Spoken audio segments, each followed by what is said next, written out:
என் கிருபை காட்ட கொண்டேன் உன்னை இம்மண்ணில் பேரித்த என் மகனே காப்பேனே உன்னை நான் என் மகனே காப்பேனே உன்னை நான் உன் தந்தை நான் உன்னை விடேனே கிருபையே உன்னை இந்நாள் வரையும் காத்தது என் கிருபையே கிருபையே உன்னை இந்நாள் வரையும் காத்தது என் கிருபையே கிருபையே.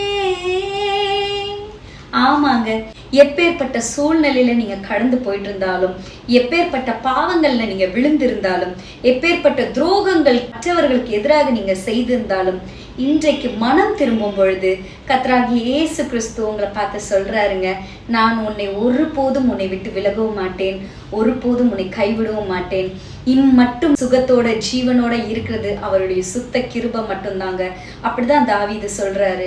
இன்றைக்கு ஒருவேளை நீங்கள் பலவிதமான போராட்டங்கள், பிரச்சனைகள், வியாதிகள், வேதனைகள், கஷ்டங்கள்ல நீங்க இருந்தீங்கன்னா கர்த்தராகிய இயேசு கிறிஸ்துவ மனசார ஏற்றுக்கொண்டு நீங்க அவர்கிட்ட வாங்க. இயேசுவே, நீர் என்னோட வாழ்க்கையில வந்தா என் பிரச்சனைகள் மாறும், என் சூழ்நிலைகள் மாறும், என் வியாதி மாறும், என்னோட பலவீனங்கள் மாறும், நான் நல்லா சுகமா இருப்பேன், ஹெல்தியா இருப்பேன் அப்படின்னு நீங்க உங்க வாயினால சொல்லி பாருங்களேன்.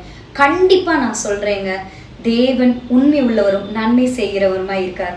அவர் உங்க வாழ்க்கையில நன்மையான ஈவுகளை உங்களுக்கு தந்து உங்களுடைய ஆசையின் படியும் உங்களுடைய வாஞ்சையின் படியும் உங்களுக்கு அவர் நிறைவேற்றி கொடுப்பார். God bless you.